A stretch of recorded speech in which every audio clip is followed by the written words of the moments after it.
Connaissez-vous ce qu'on appelle l'effet de halo? Je vais vous donner une petite perception de la chose si vous ne la connaissez pas. Je vais vous donner une petite perception de la chose dans cette vidéo. Alors, c'est quoi l'effet de halo? L'effet de halo, c'est le biais cognitif qui est le plus illustré dans la vie courante. Quand on dit biais cognitif, on parle des erreurs de jugement, des erreurs de perception, des erreurs que l'on fait de façon inconsciente ou bien souvent de façon consciente aussi. Mais c'est généralement de façon inconsciente au niveau du cerveau. Il a été mis en lumière par un psychologue américain qui s'appelle Edward Thorndike, et j'espère que je n'ai pas écorché son nom.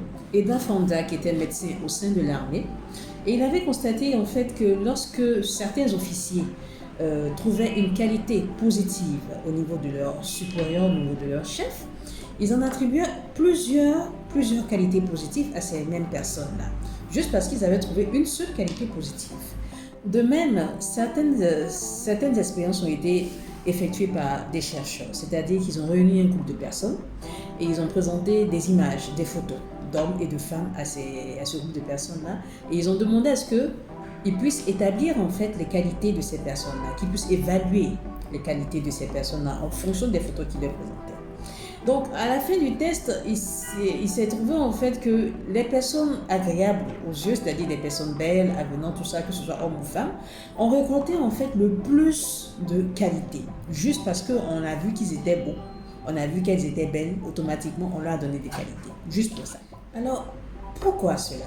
Pourquoi cet effet de halo? Pourquoi on trouve qu'une personne qui est belle est automatiquement gentille, est automatiquement agréable, est automatiquement plus heureuse qu'une personne qui n'est pas forcément belle comme elle? Pourquoi? En fait, c'est dû simplement au fait que notre cerveau est paresseux. En effet, le cerveau extrapole à partir d'une seule qualité, on va dire la beauté en général, il extrapole à partir de cette seule qualité-là plusieurs autres qualités. Juste parce qu'une personne est belle, quand le cerveau le découvre, automatiquement, il se dit, il y a toute autre qualité, il y a un cortège de qualités qui doit suivre normalement. Et chez une autre personne qui n'est pas forcément belle, il va s'imaginer plusieurs mille et un défauts chez cette personne-là. Cadeau, cadeau comme ça. Même devant nos établissements financiers, devant les banques, quand les vigiles vous voient arriver, tout bien habillé, costard, cravate, ils vous appellent le boss automatiquement. Elle vient peut-être en sandales, avec ta petite culotte, avec un t-shirt.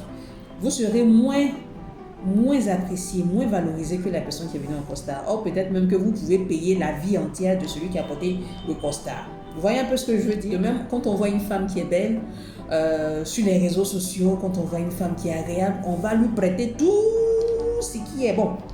Elle est bien, elle est gentille, elle est agréable, elle est sociable, elle est altruiste.